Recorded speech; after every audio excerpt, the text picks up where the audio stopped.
Bien, seguimos con esta serie que se titula Verdades Fundamentales. Y hoy vamos a continuar con la lección 3 que empezamos el martes pasado. Esta lección 3 estamos viendo los siguientes puntos: la humanidad de Cristo, la deidad de Cristo, la unión entre la deidad y la humanidad en Cristo y las obras de Cristo. El martes pasado vimos los dos primeros puntos, la humanidad y la deidad de Cristo. Hoy vamos a tocar los dos siguientes puntos que quedan: la unión de la deidad y la humanidad en Cristo y las obras de Cristo, que son su muerte, su resurrección, ascensión y exaltación. Amén. Primero quiero dar un muy breve repaso de los puntos que tocamos el martes pasado, muy por encima, a modo de refrescar un poquito la memoria. Dijimos que Jesús es la representación visible del Dios invisible. Mediante el milagro de la encarnación, Jesús tomó naturaleza y forma humana. En Juan 14, capítulo 14, verso 9, Felipe le dice a Jesús: muéstranos al Padre y eso nos basta. Jesús le respondió: tanto tiempo con vosotros y no me has conocido, Felipe. El que me ha visto a mí, ha visto al Padre. Y esto no lo dijo Jesús como una manera de hablar, sino que es literal. El que vio a Jesús, vio al Padre, porque Jesús es Dios también. Amén. Leímos Hebreos capítulo 1, verso 3, que dice: Él es el resplandor de su gloria, la imagen misma de su sustancia. Dijimos que Jesús es eterno. Él no comenzó a existir cuando fue concebido en el vientre de la Virgen María, como cada uno de nosotros comenzamos a existir a partir de ese momento que somos concebidos en el vientre de nuestra madre. Jesús no, Jesús es eterno, Él existe. Amén. Leímos Juan capítulo 1 que dice: en el principio era el Verbo, refiriéndose a Jesús, y el Verbo era con Dios y el Verbo era Dios. Y dice que ese Verbo eterno se hizo carne, se hizo humano y habitó entre nosotros. O sea, Jesús. Él es Dios, Él es eterno, es la segunda persona de la Trinidad: Padre, Hijo, Espíritu Santo. Tres personas, un solo Dios en esencia. El Padre es Dios, el Hijo es Dios y el Espíritu Santo es Dios. Amén. Amén. Y en el verso 18 de Juan 1 dice así: a Dios nadie lo vio jamás. El unigénito Hijo que está en el seno del Padre, Él lo ha dado a conocer. Y luego vimos una serie de evidencias que encontramos en la palabra de Dios que muestran que el Hijo de Dios, el eterno Hijo de Dios, se hizo humano. Vimos la genealogía de Jesús presentada en el Evangelio de Mateo y en el Evangelio de Lucas. Vimos cómo Mateo traza la genealogía de Jesús hasta el rey David y luego sigue hasta Abraham, queriendo demostrar que era descendiente del rey David, del linaje real, y por lo tanto tenía derecho al trono de Israel. Luego vimos la genealogía en el Evangelio de Lucas, que va hasta Adán. Esto era para demostrar que Jesucristo nació de una mujer y fue humano. Cada evangelio nos muestra un aspecto de Jesús. Mateo nos muestra a Jesús como rey, Marcos nos muestra a Jesús como siervo, Lucas como hombre y Juan como Dios.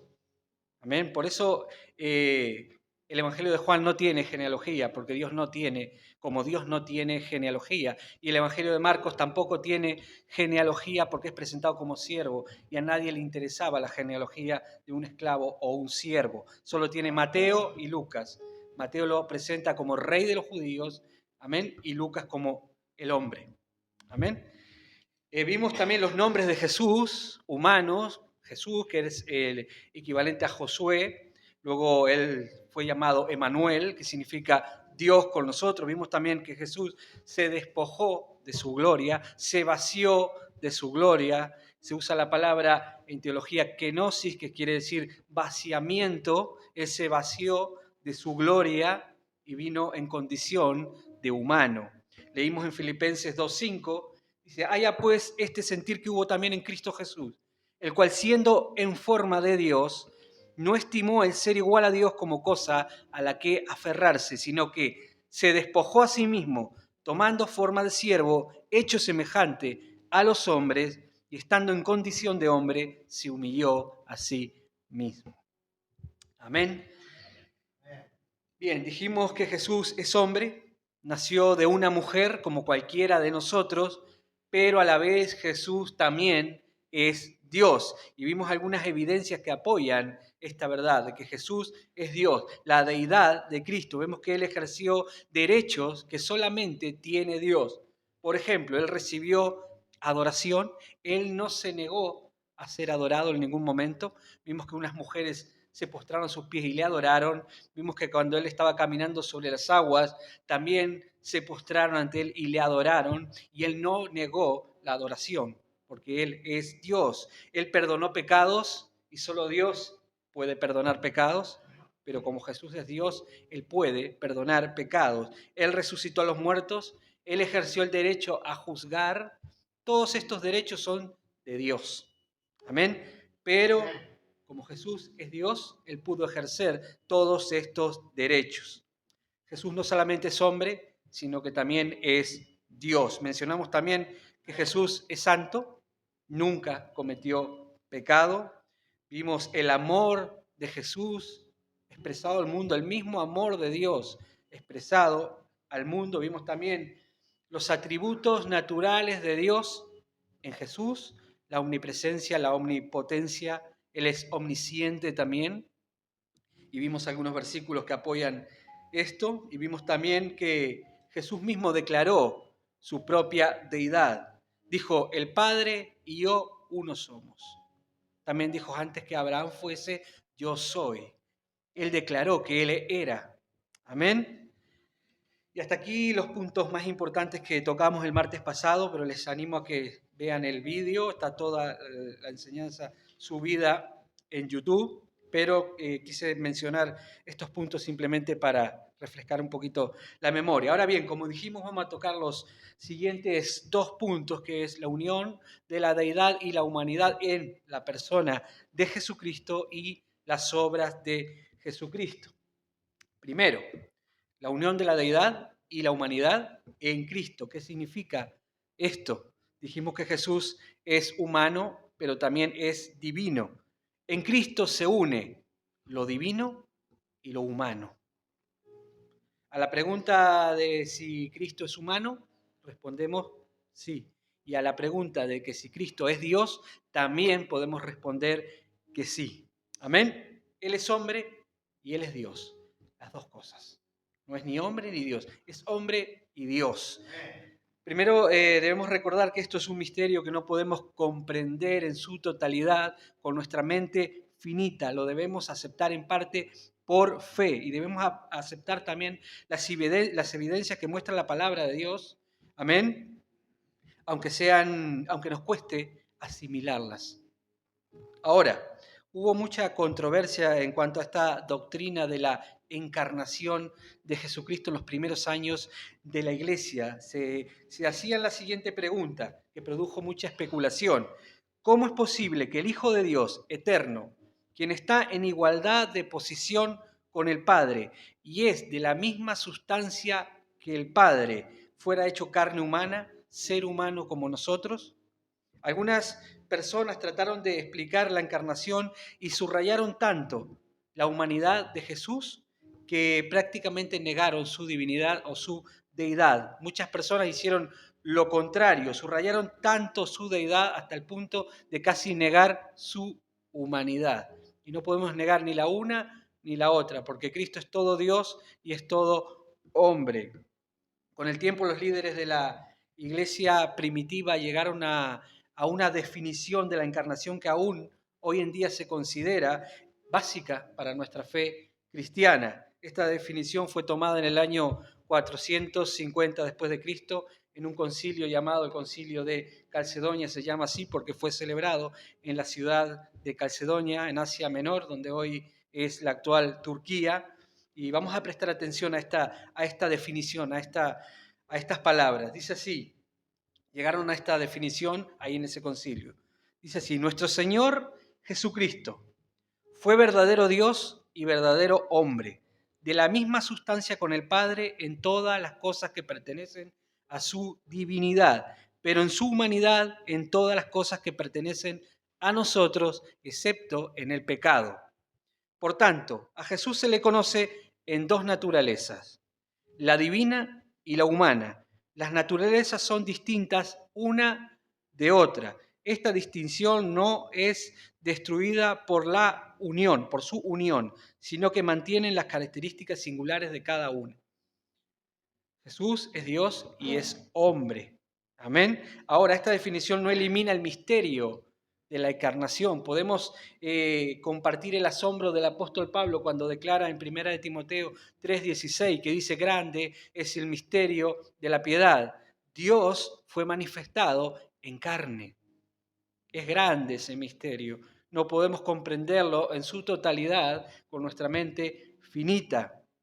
Jesús se despojó de su gloria, dejó a un lado sus derechos divinos, se vistió de humanidad, sintió la humanidad, frío, calor, hambre, sed, dolor, etc.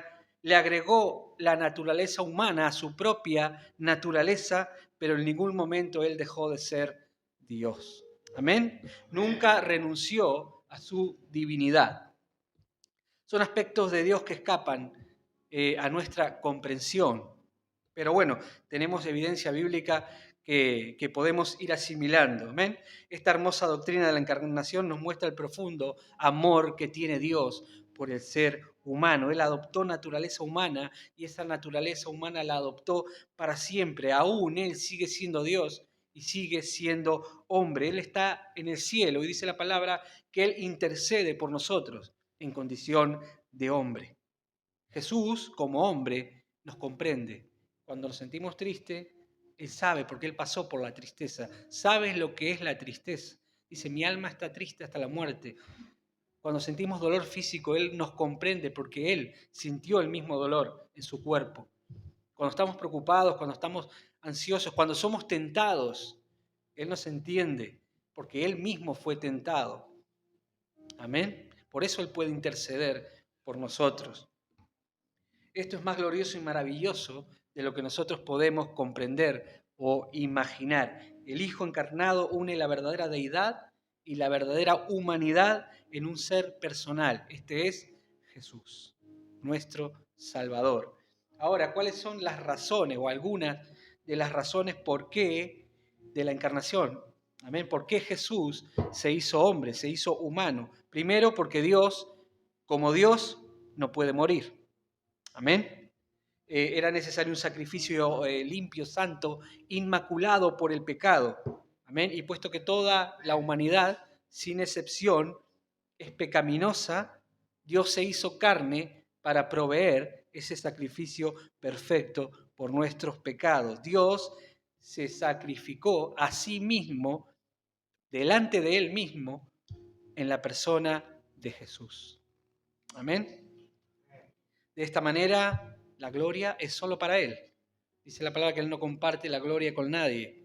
Si Jesús no fuera Dios, Él no compartiría la gloria con Jesús. Pero como Jesús es Dios, Jesús también es digno de recibir toda la gloria. Segundo, por su encarnación Jesús reveló al Padre, a la humanidad en toda su excelencia y belleza. En Cristo tenemos una revelación perfecta y hermosa de Dios.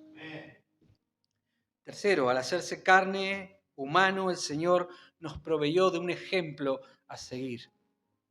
Dios se hizo hombre también para que nosotros podamos seguirle, imitarle. Dice la palabra en Efesios 5:1, sed pues imitadores de Dios como hijos amados. ¿Cómo podemos imitar a Dios? Imitando a Jesús. ¿Podemos imitar a Dios imitando a Jesús? Por eso es la meta, o esta debe ser la meta de todo cristiano. Debemos trabajar cada día por formar nuestro carácter conforme al carácter de Cristo. Amén. Podemos imitar a Jesús porque Él es humano también como nosotros. Y Dios también envió su Espíritu Santo, ¿para qué? Para que nosotros podamos lograrlo. Porque muchos dirán, bueno, Jesús era Jesús, yo soy yo. ¿Cómo voy a imitar yo a Jesús siendo que es Dios? Él tenía más capacidades que yo, pero Dios nos capacitó a nosotros con su Santo Espíritu para que nosotros pudiéramos imitar a Jesús. Si Dios nos manda a amar a nuestros enemigos, así como Cristo amó a sus enemigos, por el poder del Espíritu Santo que mora en nosotros, lo podemos conseguir. Con nuestro propio amor natural es imposible. Pero dice la palabra que derramó su Espíritu Santo en nosotros. Amén. Como se suele decir, Dios lo puso todo en bandeja para que nosotros no tuviéramos que hacer absolutamente nada, solamente rendirnos en adoración y en temor delante de Dios. No le hace falta agregarle nada a la obra de Cristo. Es completa, perfecta, suficiente y gloriosa. Amén. Bien, vamos a ver ahora las obras de Cristo, su muerte, su resurrección y su ascensión y exaltación. Su muerte, la muerte de Jesucristo fue obviamente diferente a la muerte de cualquier hombre. La muerte de Cristo fue voluntaria, dice la palabra en Juan 10:8. A mí nadie me quita la vida, sino que yo de mí mismo la pongo. La muerte no fue impuesta sobre Jesús ni por Satanás, ni por el ejército romano, ni por nadie.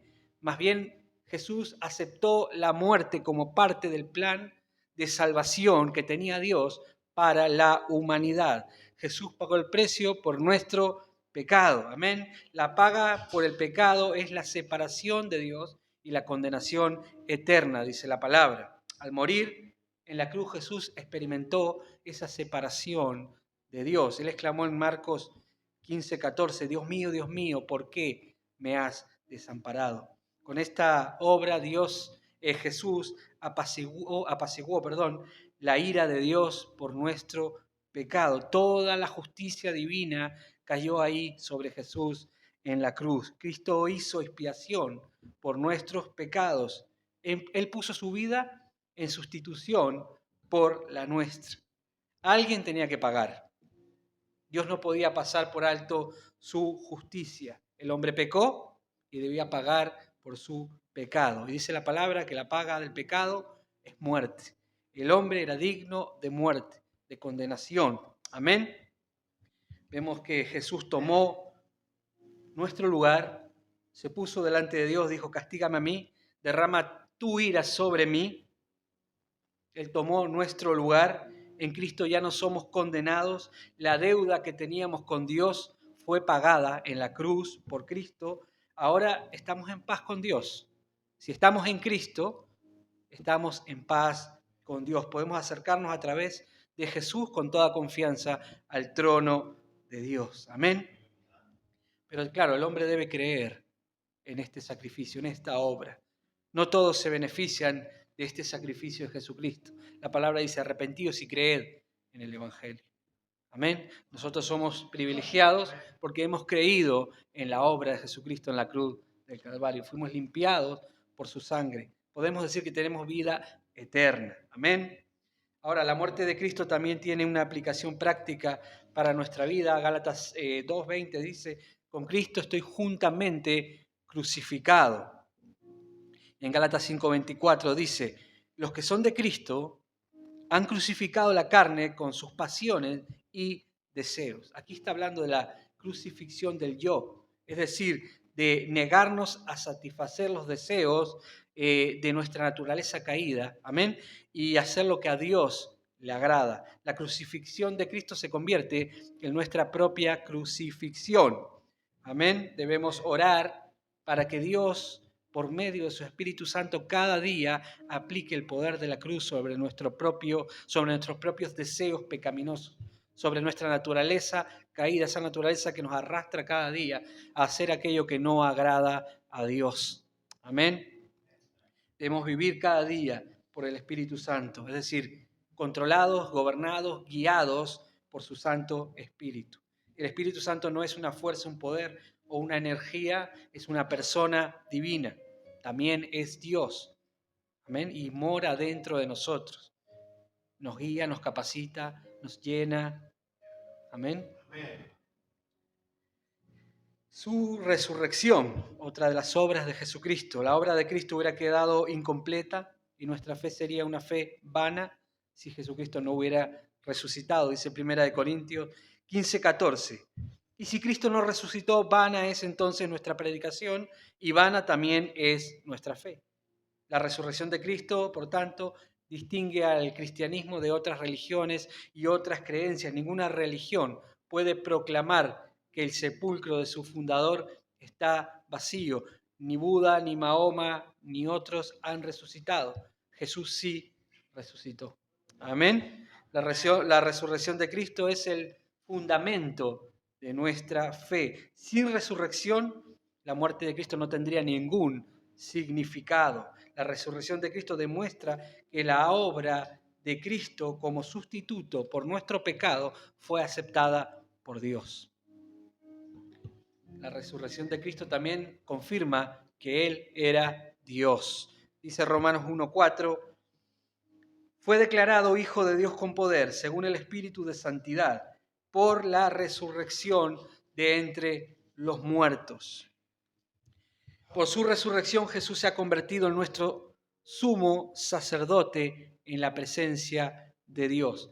Él vive para siempre para interceder por nosotros.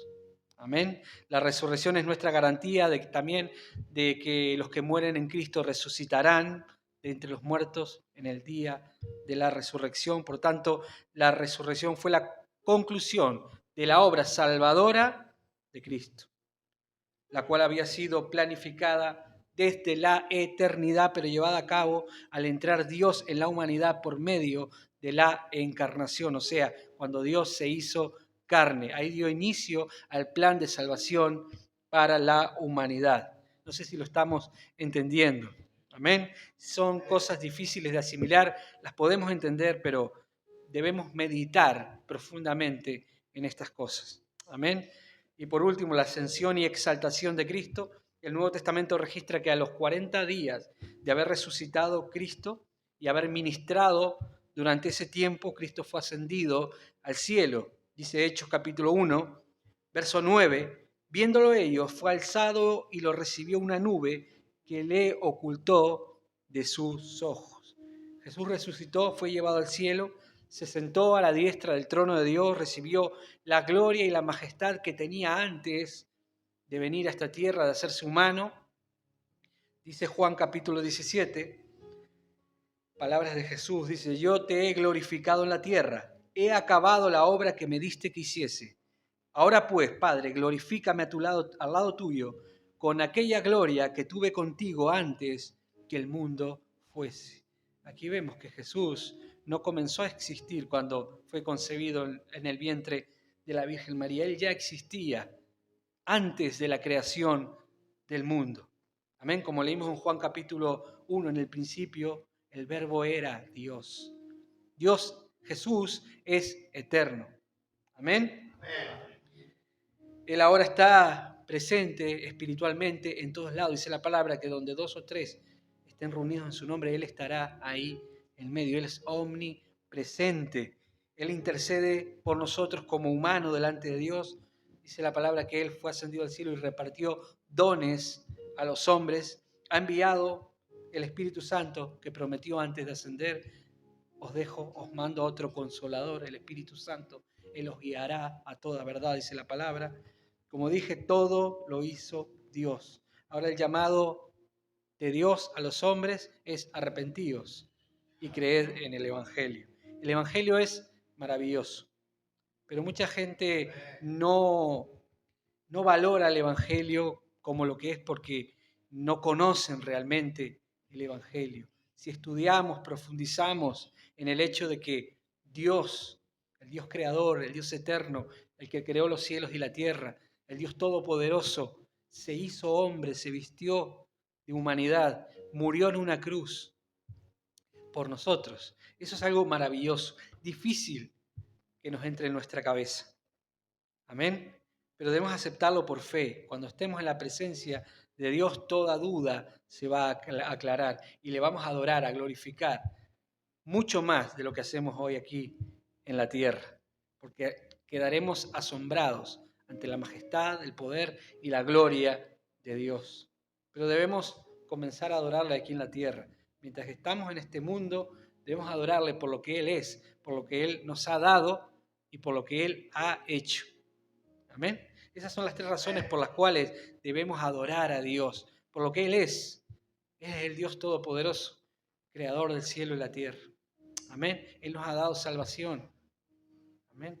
¿Qué ha hecho Él por nosotros? Si nos ponemos a pensar todo lo que ha hecho por nosotros Dios, seguramente podemos hacer una lista. Pero lo más grande fue enviar a su Hijo Jesucristo a morir en una cruz por nuestro pecado. Amén.